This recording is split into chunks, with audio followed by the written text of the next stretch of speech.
అన్నదాత అన్నదాత మీ అన్నదాత చెమటోడ్చి ఆహారాన్నందించే రైతన్నా అనునిత్యం నీ కండదండగా నిలిచే నేస్తం ఎవరన్నా అన్నదాత అన్నదాత మీ అన్నదాత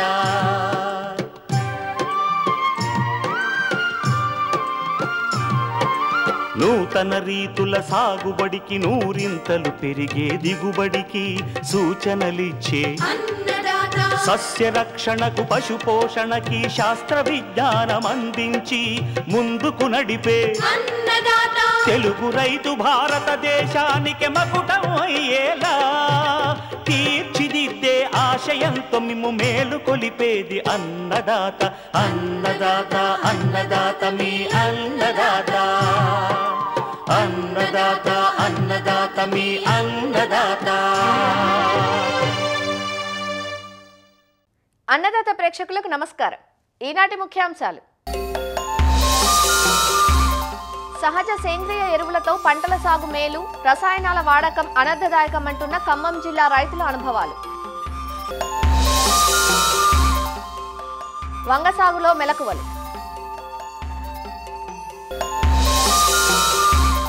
ఇంకా జై కిసాన్ వ్యవసాయ సమాచారం.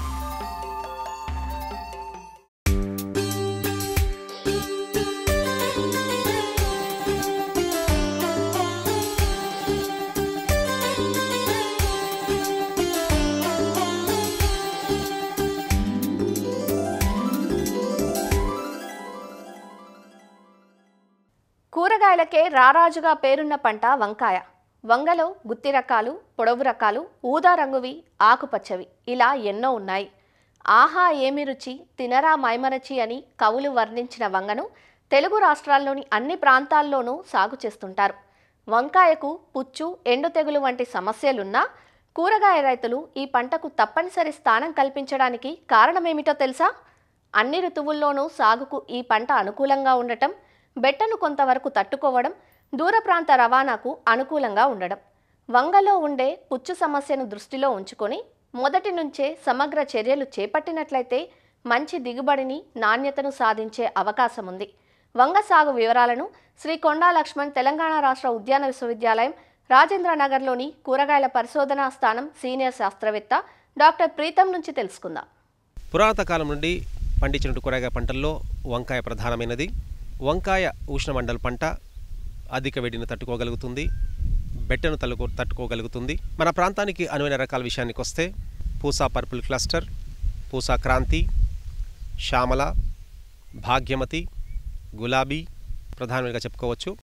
వంకాయ సాగు చేయడానికి అనువైన నేలల విషయానికి వస్తే లోతైన నేలలు, సారవంతమైన నేలలు చాలా అనుకూలం. నేల ఉదజన్య సూచిక 5.5 నుంచి 6.5 ఉన్న నేలల అనుకూలం. విత్తనం విషయానికి వస్తే 1 ఎకరానికి 260 గ్రాముల విత్తనం కావాల్సి ఉంటుంది. సంకర రకాలు అయినట్లయితే ఎకరానికి 120 గ్రాముల విత్తనం సరిపోతుంది.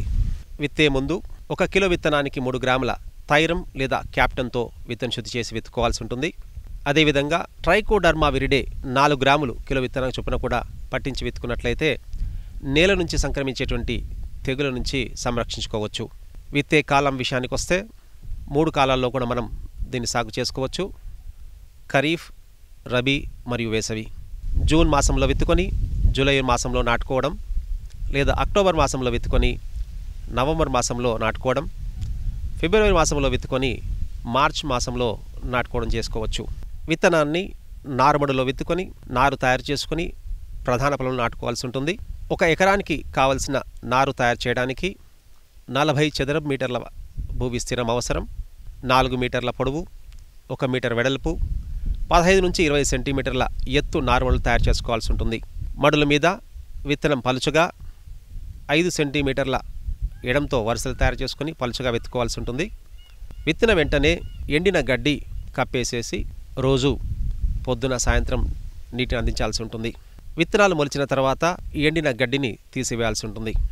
నారుమడిలో సంక్రమించేటువంటి రోగాలు మరియు కీటకాల నుంచి సంరక్షణ కోసం నారుమడి శుద్ధిని 1% బోడో మిశ్రమంతో కానీ 3 గ్రాములు 1 లీటర్ చొప్పున కాపర్ ఆక్సీక్లోరైడ్తో కానీ నారుమడి శుద్ధి చేసుకోవాల్సి ఉంటుంది. నారుమడిని ఆశించేటువంటి రసం పీల్చే పురుగుల నుంచి సంరక్షణ కోసం నారుమడిలో 40 చదరం మీటర్ల భూ విస్తీర్ణానికి 100 గ్రాముల కార్బోఫ్యూరాన్ 3G గుళికలు వేసుకోవాల్సి ఉంటుంది. 30 నుంచి 35 రోజుల వయసు గల నారు, 3 నుంచి 4 ఆకుల దశలో ఉన్నటువంటి నారుని ప్రధాన పొలంలో నాటుకోవడానికి ఎంపిక చేసుకోవాల్సి ఉంటుంది. ఆరోగ్యవంతమైన నారుని పెంచుకోవడానికి ప్రోట్రేలో కూడా విత్తనాన్ని విత్తుకొని ప్రతిరోజు నీరు అందిస్తూ 30 నుంచి 35 రోజుల వయసు ఉన్నటువంటి నారుని నాటుకోవడానికి ఎంపిక చేసుకోవాల్సి ఉంటుంది. ప్రధాన పొలాన్ని 4 నుంచి 5 సార్లు బాగా దుక్కి చేసుకొని ఆఖరి దుక్కిలో 8 నుంచి 10 టన్నుల బాగా చివికిన పశువుల వేసుకొని చదురు చేసుకోవాల్సి ఉంటుంది. రకాల విషయానికి వస్తే గుబురుగా పెరిగే రకాలు, నిటారుగా పెరిగే రకాలుగా చెప్పుకోవచ్చు. గుబురుగా పెరిగేటువంటి రకాలకు 2 వరుసల మధ్య 75 సెంటీమీటర్లు, వరుసల్లో మొక్కకు మధ్య 50 సెంటీమీటర్ల ఎడం ఉండే విధంగా నాటుకోవాల్సి ఉంటుంది. నిటారుగా పెరిగేటువంటి రకాల విషయానికి వస్తే 2 వరుసల మధ్య 60 సెంటీమీటర్లు, వరుసల్లో మొక్కకు మధ్య 60 సెంటీమీటర్ల ఎడంతో నాటుకోవాల్సి ఉంటుంది. మొక్కలు ఆరోగ్యంగా పెరగడానికి ఎరువుల యాజమాన్యం ఎంతో తోడ్పడుతుంటుంది. దీనికి గాను 150 కిలోల సింగిల్ సూపర్ ఫాస్ఫేట్, 40 కిలోల మ్యూరేట్ ఆఫ్ పొటాష్ని దుక్కులు వేసుకోవాల్సి ఉంటుంది. అదేవిధంగా 90 కిలోల యూరియాను 3 భాగాలుగా చేసుకొని 30 కిలోల యూరియాను వంకాయ నారు నాటిన 30వ రోజు, 60వ రోజు, 75వ రోజు వేసుకోవాల్సి ఉంటుంది. సంకర రకాలు సాగు చేసినట్లయితే 50% అదనంగా ఎరువులు వేసుకోవాల్సి ఉంటుంది. అదేవిధంగా జీవన ఎరువులైనటువంటి అజోస్పెరులం కానీ, అస్ట్రోబ్యాక్టర్ 2 కిలోలు, భాస్వరాన్ని కరిగించేటువంటి బ్యాక్టీరియా PSB 2 కిలోలు 50 కిలోల పశువుల ఎరువులో కలుపుకొని పొలంలో చల్లుకున్నట్లయితే నత్రజని మరియు భాస్వరం ఎరువులైన కొంత తగ్గించుకోవచ్చు. అదేవిధంగా మధ్యలో బెట్ట పరిస్థితులు ఏర్పడినప్పుడు శాఖీయ దశలో మరియు పూత దశలో ఒక్కసారి 1 లీటర్కి 10 నుంచి 20 గ్రాముల యూరియాను చేసుకోవాల్సి ఉంటుంది. అదేవిధంగా పూత రాలిపోకుండా ఉండేందుకు, పూతను నిలుపుకునేందుకు ప్లానోఫిక్స్ ఆల్ఫా నాఫ్థలిన్ అసిటిక్ ఆమ్లము 1 ml 4.5 లీటర్ల నీటిలో కలుపుకొని పిచికారి చేసినట్లయితే మంచి ప్రతిఫలం ఉంటుంది. నీటి యాజమాన్య విషయానికి వస్తే నారు నాటిన వెంటనే దగ్గరగా 2-3 తడులు ఇవ్వాల్సి ఉంటుంది. మొక్కలు నిలదొక్కున్న తర్వాత వాతావరణ పరిస్థితులు, నేల స్వభావాన్ని బట్టి మరియు మొక్క వయసును బట్టి 7 నుంచి 10 రోజులకు ఒక నీటి తడి ఇస్తే సరిపోతుంది. పూత దశలో, కాత దశలో భూమిలో తగినంత తేమ ఉండే విధంగా చూసుకోవాల్సి ఉంటుంది. ఇక కలుపు యాజమాన్య విషయానికి వస్తే మొక్కలు నాటిన 48 గంటల లోపు భూమిలో తగినంత తేమ ఉన్నప్పుడు పెండిమిథాలిన్ 30% ఈసీ మందు 5 నుంచి 6 మిల్లీలీటర్లు 1 లీటర్ నీటికి చొప్పున కలిపి పిచికారి చేసుకోవాల్సి ఉంటుంది. పురుగుల విషయానికి వస్తే కొమ్మ కాయ తొలచు పురుగు లేత కొమ్మలను ఆశించి లోపలున్న గుజ్జును తినడం వల్ల మొవ్వలు వంగిపోవడం, కొమ్మలు ఎండిపోవడం, ఆ తర్వాత కాయలను ఆశించి కాయ లోపల గుజ్జుని తినడం వల్ల కాయల మీద రంధ్రాలు, ఆ రంధ్రాలన్నీ కూడా లద్దె పురుగు విసర్జించినటువంటి మూలంతో కప్పబడి ఉండుట గమనించవచ్చు. ఈ పురుగు నివారణకు సమగ్రమైన సస్యరక్షణ చేపట్టాల్సి ఉంటుంది. వేప నూనె 5 మిల్లీలీటర్లు 1 లీటర్ చొప్పున పిచికారి చేసుకోవాల్సి ఉంటుంది. ఇమామెక్టిన్ బెంజోయేట్ 4 గ్రాములు 10 లీటర్ నీటిలో కలిపి పిచికారి చేసుకోవాల్సి ఉంటుంది. క్లోరాంట్రిపోల్ 3 నుంచి 4 మిల్లీలీటర్లు 10 లీటర్ల నీటిలో కలుపుకొని పిచికారి చేసుకున్నా కూడా మంచి ప్రతిఫలం ఉంటుంది. ఎకరానికి 4 నుంచి 5 లింగాకర్ష బుట్టలు పెట్టుకొని పురుగుపై నిఘా పెట్టాల్సి ఉంటుంది. వంకాయ నాశించే తెగులు విషయానికి వస్తే ప్రధానంగా వెర్రి తెగులు, దీన్ని లిటిల్ లీఫ్ ఆఫ్ బ్రింజాల్ అంటాం. ఈ తెగులు సోకినటువంటి మొక్కలు గిడసబారుతాయి, ఆకులు చిన్న పరిమాణంలో ఉంటాయి, కొమ్మలు కూడా చిన్న పరిమాణంలో ఉంటాయి, ఆకులు లేత ఆకుపచ్చ రంగులోకి మారుట గమనించవచ్చు. ఈ తెగులు సోకిన మొక్కలు పొలంలో కనిపించిన వెంటనే పీకి నాశనం చేయాల్సి ఉంటుంది. ఈ తెగులు పచ్చదోమ ద్వారా వ్యాప్తి చెందుతుంది. పచ్చదోమను నివారించడానికి గాను ఫిప్రోనిల్ 2 ml 1 లీటర్ పిచికారి చేసుకోవచ్చు. పంట కోత యాజమాన్య విషయానికి వస్తే పురుగు మందు పిచికారి చేసిన తర్వాత 3 నుంచి 5 రోజుల వరకు కాయలు తెంపకూడదు. కాయలు తెంపిన తర్వాత పురుగు మందులు పిచికారి చేసినట్లయితే పంటలో పురుగు మందుల అవశేషాలు అనేది తక్కువగా ఉంటాయి. వంకాయ నారు నాటిన తర్వాత 60 నుంచి 70 రోజులకు కోత ప్రారంభమవుతుంది. ఈ కోత అనేది 130 నుంచి 150 రోజుల వరకు మనం తీసుకోవచ్చు. ప్రతి 3 రోజులకు నుంచి 5 రోజులకు ఒకసారి కోసుకోవచ్చు. రకాలను బట్టి ఎకరానికి 6 నుంచి 12 టన్నుల దిగుబడి రావడానికి ఆస్కారం ఉంది. సంకర రకాలు ఉపయోగించినట్లయితే 15 నుంచి 20 టన్నుల దిగుబడి కూడా పొందవచ్చు.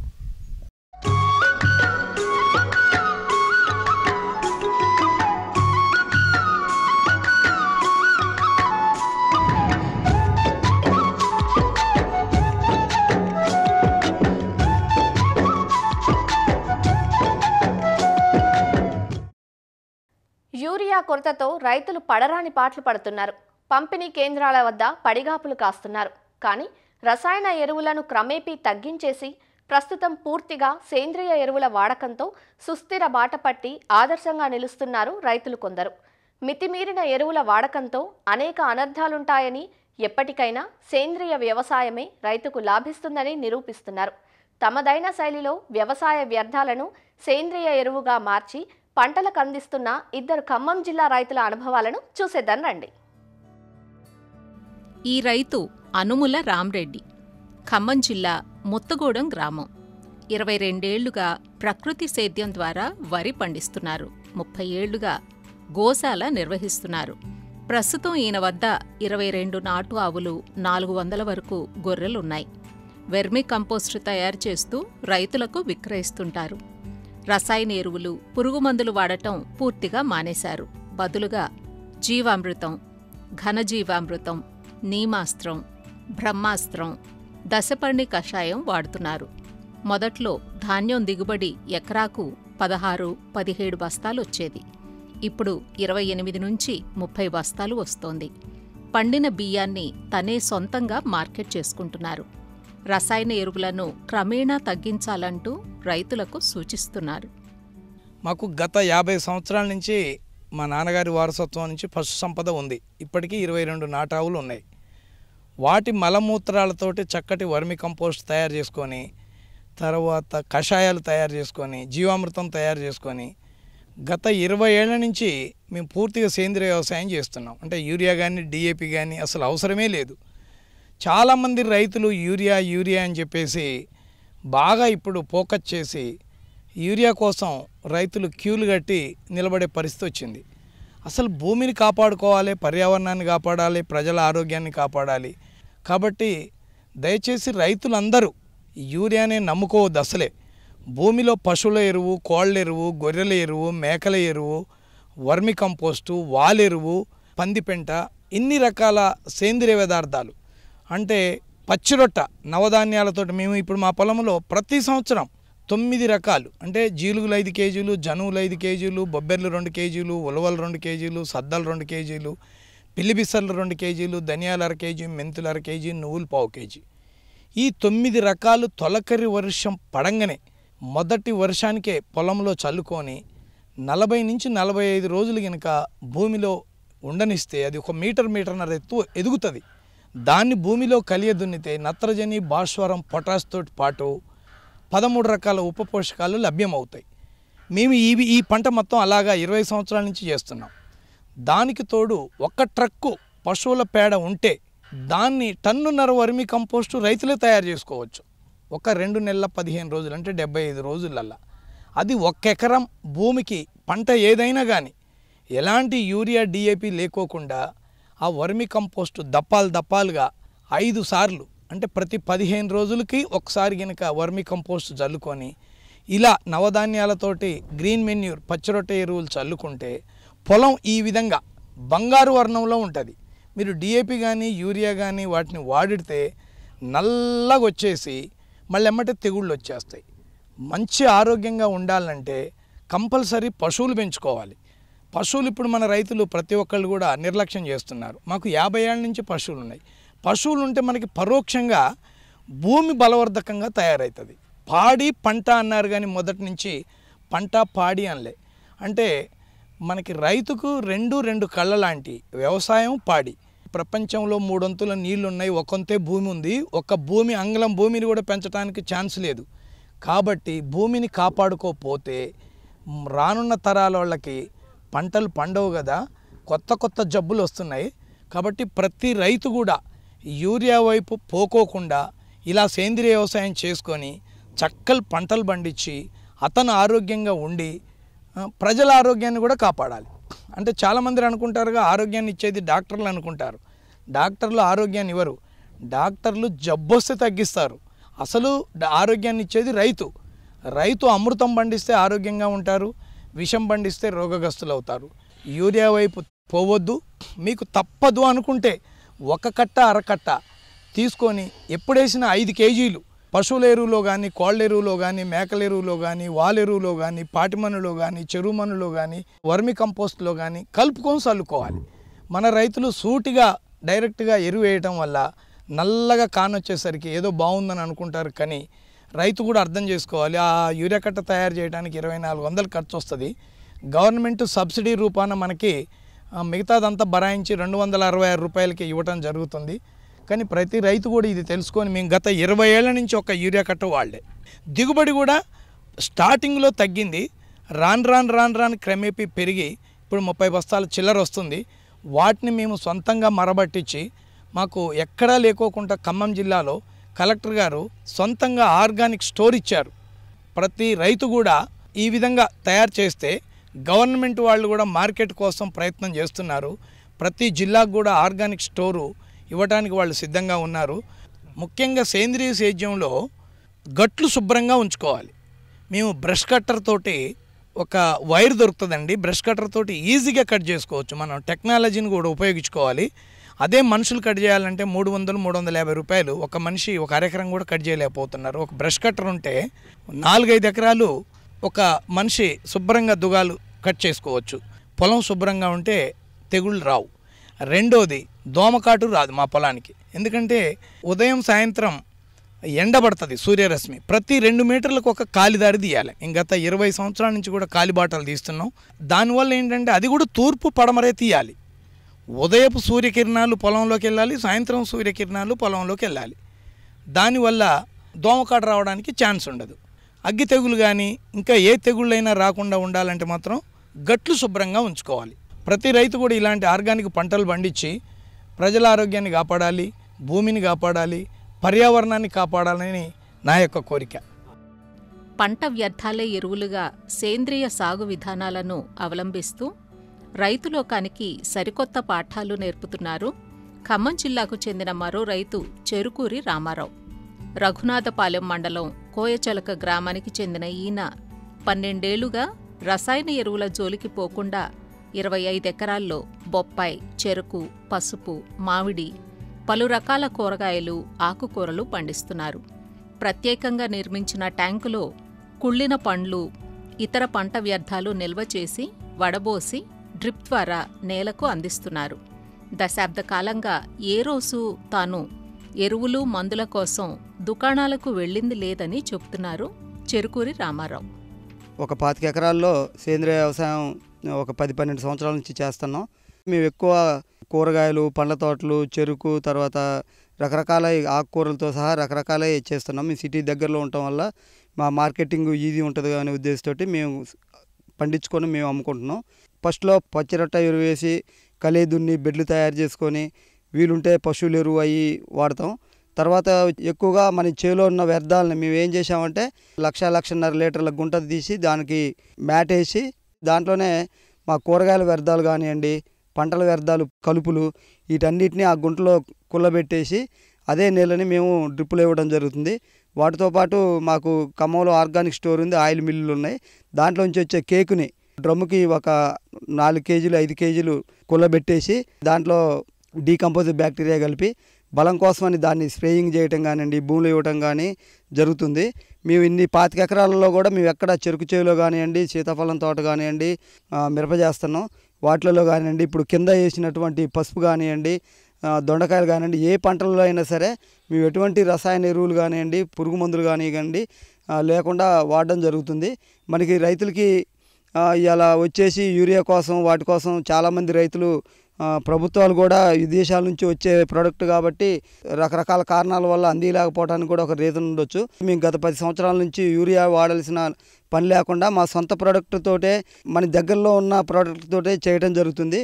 రైతులకి ఈజీ మెథడ్ ఏంటంటే మన చేలో ఉన్న వ్యర్థాలను కానివ్వండి, లేకపోతే దశపర్ణి కషాయం కానివ్వండి, లేకపోతే జీవామృతం కానివ్వండి, మజ్జిగ, ఇంగువ, పసుపు, బెల్లంతో మీకు బ్రహ్మాండమైన ఫర్టిలైజర్గా పనిచేస్తుంది. అలాగే పైన స్ప్రేయింగ్ చేసుకుంటే మీకు ముడతలు, దోమలు, త్రిప్స్, మైట్స్ రకరకాల ఫంగిసైడ్గా ప్లస్ పెస్టిసైడ్గా తర్వాత ఫర్టిలైజర్గా కూడా పనిచేస్తుంది. పంట నాణ్యత పెరగటం, తర్వాత దిగుబడులు కూడా ఆశాజనకంగా ఉంటాయి. ప్రభుత్వం ఎక్కడో తిప్పలబడి తీసుకొచ్చినా కానీ నెక్స్ట్ రాబోయే రోజుల్లో కూడా ఈ సమస్య పెరిగేదే. యూరియా రావటం కానివ్వండి, డిఏపి రావటం కానివ్వండి, ఇవన్నీ విదేశాల నుంచి వచ్చే ప్రోడక్ట్లు కాబట్టి రకరకాల కారణాల వల్ల మనకి తక్కువ రావడానికి కూడా అవకాశం ఉంది. సేంద్రియ వ్యవసాయాన్ని రాష్ట్ర గవర్నమెంటు, సెంట్రల్ గవర్నమెంటు వాళ్ళు సేంద్రియ వ్యవసాయాన్ని ప్రోత్సహించాలి. ఇలా విపరీతమైన షుగర్లు, బీపీలే కాకుండా క్యాన్సర్లు విపరీతంగా చిన్నపిల్లల్లో కూడా క్యాన్సర్ కనపడుతుందనే ఉద్దేశంతో ప్రత్యామ్నాయ వైపు మరలాల రైతులు అనే ఆలోచనతో కూడా ప్రభుత్వం ఉంది. మన భూమిలో అత్యధికంగా భాస్వరం, పొటాషులు విపరీతంగా ఉన్నాయని ఇవాళ సైంటిఫిక్గా చెబుతున్నారు. ఇవాళ దానికి మనం ఏంటంటే ఆ బ్యాక్టీరియాలు కనుక నైట్రోజన్ బ్యాక్టీరియా, భాస్వరం బ్యాక్టీరియా కనుక భూమిలో ఇవ్వగలిగితే ఉన్న పోషక పదార్థాలన్నింటినీ అవి మొక్కకు అందించి అధిక దిగుబడి రావడానికి అవకాశం ఉంది. కాబట్టి ఈ పద్ధతిలో మరలాలని కోరుకుంటున్నాను. మేము లాస్ట్ ఇయర్ మేము పపాయ చేసినామండి. దాంట్లో మేము ఎటువంటి రసాయన ఎరువులు కానివ్వండి, కలుపు మందు కూడా వాడలేదు. మాకు బ్రహ్మాండంగా 35 నుంచి 40 టన్నులు దిగుబడి వచ్చింది. రైతులు వచ్చి చూసుకోవచ్చు. మీకు సలహాలు కానీ సూచనలు కావాలని ఇవ్వాలన్నా కానీ నేను ఇవ్వడానికి సిద్ధంగా ఉన్నా. చూశారుగా, ప్రతి వ్యర్థాన్ని మన పంట పొలంలోనే విలువైన సేంద్రీయ ఎరువుగా మార్చి అర్థవంతంగా వాడుకునే అవకాశాన్ని అందరం అందిపుచ్చుకోవాలి. సేంద్రీయ ఎరువులకు మొదటి పీట వేస్తూ ప్రకృతి హితమైన పద్ధతులను ఆచరించినప్పుడే వ్యవసాయం సుస్థిరంగా నిలబడుతుంది.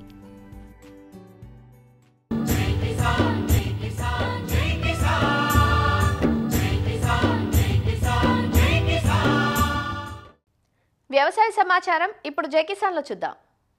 ఆంధ్రప్రదేశ్లోని నెల్లూరు జిల్లాలో ఎడగారు ధాన్యం కొనుగోళ్లకు సంబంధించి ప్రభుత్వం 54 కొనుగోలు కేంద్రాలు ఏర్పాటు చేసినట్లు పౌర సరఫరాల సంస్థ జిల్లా మేనేజర్ అర్జున్రావు తెలిపారు. జిల్లాలోని నెల్లూరు రూరల్, సర్వేపల్లి, కోవూరు, ఆత్మకూరు, కావలి నియోజకవర్గాల్లోని రైతు సేవా కేంద్రాలలో ధాన్యం కొనుగోలు కేంద్రాలు ఏర్పాటు చేయడం జరిగిందన్నారు. ధాన్యం పుట్టి ఏ గ్రేడ్ రకానికి 20,306 రూపాయలు, సాధారణ రకానికి 20,136 మద్దతు ధరగా కేంద్ర ప్రభుత్వం ప్రకటించడం జరిగిందన్నారు.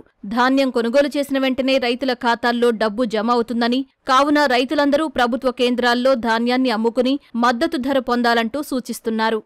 నెల్లూరు జిల్లాలో మనకి ఖరీఫ్కి సంబంధించినటువంటి ధాన్యంని సేకరించడానికి ప్రభుత్వం నుంచి మనకి అనుమతులు రావడం జరిగింది. సో జిల్లాలో మనం ముఖ్యంగా ప్రధానంగా ఇక్కడ 54 ప్రొక్యూర్మెంట్ సెంటర్లు మనం రైతు సేవా కేంద్రాల ద్వారా మనం ఏర్పాటు చేయటం జరిగింది. కనుక రైతులందరూ కూడా తమ యొక్క ధాన్యాన్ని రైతు సేవా కేంద్రాల దగ్గరికి వెళ్ళి షెడ్యూలింగ్ చేసుకుని అక్కడ తమ ధాన్యాన్ని కనీస మద్దతు ధరకు అందరూ కూడా అమ్ముకోవాల్సినదిగా తెలియజేస్తా ఉన్నాం. కోవూరు నియోజకవర్గము, ఆత్మకూరు నియోజకవర్గం, సర్వేపల్లి నియోజకవర్గం, నెల్లూరు రూరల్ నియోజకవర్గాల్లో మనం ఈ 54 కొనుగోలు కేంద్రాలను ఏర్పాటు చేయటం జరిగింది. అదేవిధంగా ఖరీఫ్లో మనకి కనీస మద్దతు ధర 69 రూపాయలు ఒక క్వింటాల్కి పెంపుదల గవర్నమెంట్ ఆఫ్ ఇండియా వారు పెంచి ఉన్నారు. సో ఆ ప్రకారంగా మనకి 2,389 రూపాయలు గ్రేడ్ ఏ రకానికి, 2,369 రూపాయలు కామన్ రకానికి క్వింటాల్కి మనకి భారతదేశ ప్రభుత్వం మనకి ఇస్తూ ఉంది. సో నెల్లూరు జిల్లాలో మనకి వాడుకలో ఉన్నటువంటిది ఏంటంటే పుట్టి అంటే మనకి 850 కేజీలు మనకి పుట్టి ఉంటుంది. దానికి గ్రేడ్ ఏ రకానికి 20,306 రూపాయల 50 పైసలు, అదే కామన్ రకానికి 20,136 రూపాయల 50 పైసలు మనకి పుట్టికి లభిస్తూ ఉంది. ఎంత అయితే వస్తుందో అంతా కూడా మనం కొనుగోలు చేస్తాము. లక్ష్యం అనేది, నిర్దేశం అనేది ఉండదు. మనకి ఎప్పుడైతే FTO జనరేట్ అవుతుందో ఆ జనరేట్ అయిన తర్వాత రైతు యొక్క ఖాతాల్లో సాధ్యమైనంత తొందరగా మనకి ఆ రైతు ఖాతాల్లో నగదు జమ అవుతుంది. మరిన్ని విభిన్న అంశాలతో రేపటి అన్నదాతలో మళ్ళీ కలుసుకుందాం. నమస్కారం. అన్నదాతలు తమ సందేహాలు, సమస్యలను 1800-425-4085 టోల్ ఫ్రీ నెంబర్లో ఉదయం 10 గంటల నుంచి 11 గంటల మధ్య పని దినాలలో సంప్రదించగలరు. ఈ కార్యక్రమాన్ని యూట్యూబ్లో www.youtube.com/annadata ETV లింక్ ద్వారా వీక్షించవచ్చు.